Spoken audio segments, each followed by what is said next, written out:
Hey, welcome back to Family Physics. In this video, we are going to do some examples on some of what I call the harder questions in this unit on waves. Essentially, what we're going to be doing is we're going to be analyzing the two different graphs that describe a wave. The first graph, as you see here, is a displacement time graph. This is showing how a particle is oscillating over time.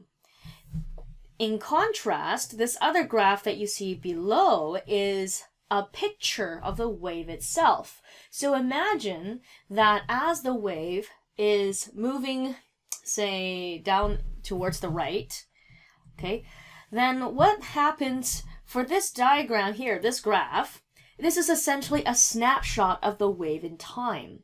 So it's as if I could pause the wave, I could stop it from moving just for a split second, I take a picture of it, and this is what I would produce. This pretty much shows every single particle on the wave at a given time. Whereas this particular graph is representing the one particle that's on the wave. It can be any particle on the wave. It could be this one. It could be any one of these points here. However, we will in a moment be able to figure out which one exactly it is based off of some of the givens. Okay, so let's get to analyzing this graph, these graphs. First, we have this. So this is a transverse wave. So particles are oscillating perpendicular to the direction of propagation of the wave. So first of all, we want to find the amplitude of the wave. It doesn't matter which graph you use, both will show the amplitude, because on the first one, the top, this is a particle oscillating up and down. So the maximum displacement is also shown. For the actual wave itself, the diagram of the snapshot, it also shows parts of the wave that has the maximum displacement, so you can also get the amplitude from that graph as well. And you can kind of see that in both cases it is 10 centimeters. So don't forget your amplitude. You can either use this maximum displacement from the equilibrium position, or you can find it as it is below the equilibrium position, as long as you report it in absolute value, which is just 10 centimeters. So, okay, so that was the first question. Next up, we have the wavelength. Here, I'll just label these. The wavelength, okay, here's it. The wavelength is the physical distance of two similar points on the wave itself. So this has to be on the wave. It's not a single particle. That would not give you the wavelength. So for the wavelength, you can only get that from your displacement distance graph, where your picture shows you the physical wave itself. For the wavelength, what you want is very similarly, you want to find two similar points. So for this graph, it would be here and there. So you can use that to find your wavelength. Or you can use this one to this one. Notice this, for the whole wave, it has to have gone up and then all the way down before making it back to the middle. So for example, these two points would not give you the wavelength. The wave only has dipped, made a trough, it hasn't made a crest. So it's a combination of a crest and a trough that's going to give you a wavelength. Alternatively, you can also look at the tops of two crests. That also gives you a wavelength, or the bottom of two troughs, successive troughs, will also give you a wavelength. In this case, it is easier just to look at the middle point, because that gives us a direct reading of 5 meters. Don't forget to read the units on your x-axis. So our wavelength is 5 meters. Now, if you screwed up, and even if you did the displacement time graph, you will notice that the units here tell you seconds, which doesn't make sense, because wavelength is a unit, uses units of meters to communicate how long it is. On the other hand, if you're trying to find period, that's not something you can find on a displacement distance graph either, because this is showing you, along the x-axis, a distance factor measured in meters. So no way you're going to be able to do that. So even if you're confused of which graph to use, you can always use the units on the graph to give you a hint. For displacement time graph, though, this will be able to tell you the period because it tells you the period of a single particle when it's oscillating. So for this particle, over time, you will see that it goes up and it comes down all the way back up to the middle. That is the time for one complete cycle. So for that, it could either be from here to there. It could be from, again, the top to the top, bottom to bottom. It's kind of similar how you would try to find the wavelength, but the two graphs communicate completely different things. This graph, it is showing where the particle is in time. The bottom graph shows you all the particles and where they are in space. So one graph tells you the relationship in respects to time. The other one tells you what it looks like in space. Yes, it gets very confusing. So for this one, it's very easy. Just go from there to there, which tells us it's 2, and the units tells us it's in seconds. Period is 2 seconds. Next one is D. D is frequency. You're not going to get frequency directly from these graphs, but we do know the relationship between frequency and period, because your frequency is by definition 1 over your period. Which means if our period is 2 seconds, all we have to do is divide 1 by 2 seconds to give us our frequency, which is 0.5. And you can write frequency units of seconds to the -1, or the other units that we use is hertz. Yes, because a high frequency will hurt your ears. Next up, we have the wave speed. So wave speed, again, you can't get that directly from the graph, but you do know that the wave speed is, or the wave equation, is the frequency of your wave times lambda, or you can use lambda divided by the period of one oscillation.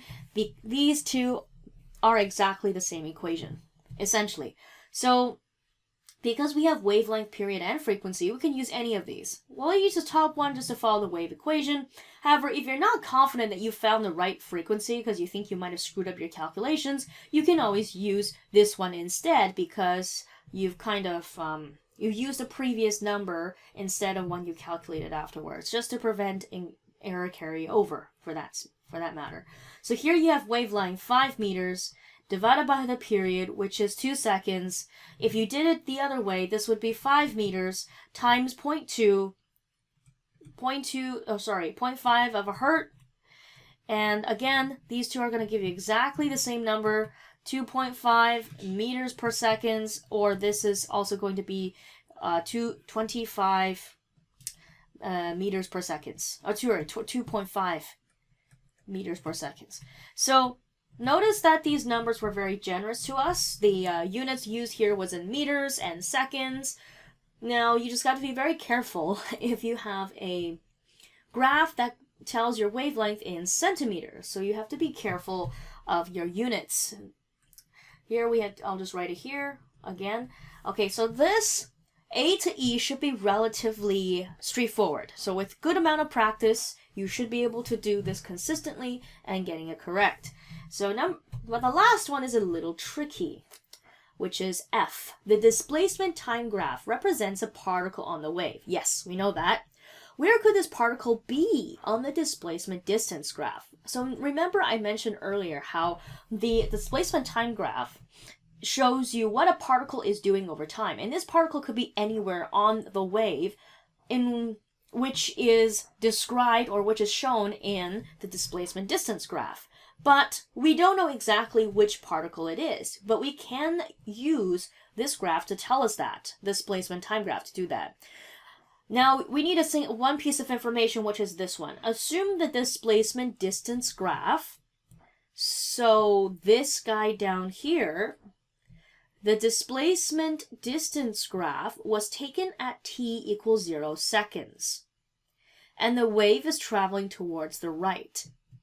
Okay, that was a handful of stuff to chew down. So first of all, one thing we need to know is that this wave is moving towards the right. Wave propagation. So prop is just for propagation. Waves moving towards the right. Or I guess it's that way for you guys. The other thing we know that is this picture was taken at t equals to 0 seconds. Okay, so why is that important? Because if you take a look at the displacement this time graph, we need to use this time reference t equals 0 seconds to figure out where the particle is at t equals 0 seconds. The displacement time graph says that the particle is right there. Let me use maybe blue. The particle is right in the middle when t equals 0 seconds. Now, if we take a look at your displacement distance graph, this particle could be here, it could be here, it could be here, it could be there, etc. So there's too many possibilities. Now, what this question the question says, where could this particle be? So you might have multiple answers, but we are not done. So the next piece of information you need to look for is where this particle is going to move after we turn the time on again. Because depending on which direction your particle is moving, that's going to affect which one of these points that we are trying to look for. So we need to go back to our displacement time graph. If you take a look at our displacement time graph, if I turn time back on again, then this particular particle is going to move up. It's not going to move down. The particle is about to move up. So that's something I'm going to record. Particle about to move up. Okay? So if the particle is about to move up, that's going to affect which points will it actually be. To figure out which one of these particles is about to move up, we have to think about which direction the wave is propagating. Why? Because what's going to happen to this wave as we turn on the time is that these particles will also start to move up or down depending on the direction of the wave propagation. So what we can do here is we can try to imagine what's going to happen by what I'm going to do is, because this wave is moving towards the right, I might have to draw what the wave looks like behind the 0 mark, behind the origin, because whatever is before the origin is going to take the place of whatever part of the graph will come afterwards. And that's important. So essentially what's going to happen is this whole wave is going to shift towards the right when we turn the time back on. So we're going to try to visualize that. First of all, this hump here is going to move forward. So it's going to scooch on forward like this. Scooch a little bit forward. This part of the wave is also going to move forward. And if you want, you can draw lines. You can draw these little arrows just to show where this shape of this, how this wave is going to move over time. So every part of this wave is going to move a little bit over after we turn the time back on. Remember, this graph is a snapshot of the wave in time. It's as if you pause the video, and after you unpause the video, this wave is just going to keep moving. Okay, so this is where the wave would be a split second after we turn the time back on. Also, this part of the wave here, imagine what's behind the origin. This wave is also going to move forward a little bit, so it's going to look like this, behind the y-axis. Okay, now this is where we're going to look at every single one of those blue dots. We're going to look at how those blue dots moved as the wave moved towards the right. Notice this blue dot would have moved down because the wave is now here. This blue dot, notice the wave at this point in time would have moved up there. This dot here would have moved directly down this way. This guy would have moved up right about there. The drawing's not perfect, but you should be able to get a general idea what is happening to each of these dots as the wave shifts towards the right. So notice that only some of these dots will move up. They include this guy, and this guy. Only 3 points on this graph. Will the particle move up when we turn the time back on?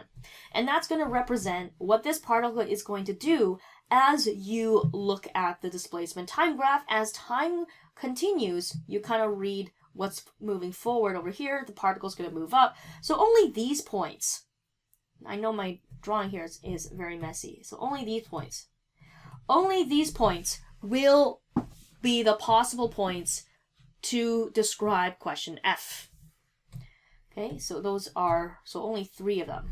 All right, so it's kind of weird because you kind of, for your displacement time graph, you kind of have to see where the particle is moving forward, but then for your displacement distance graph, you kind of have to look behind the wave, because whatever's behind the wave is going to replace whatever's in front of the wave. Whatever's shape behind is going to replace the shape that is in front. Actually, I should do the opposite way because we're mirror. Yes, there you go. Now imagine this wave is moving towards the left. If the wave is moving towards the left, then what points would represent question F? Good time to pause the video.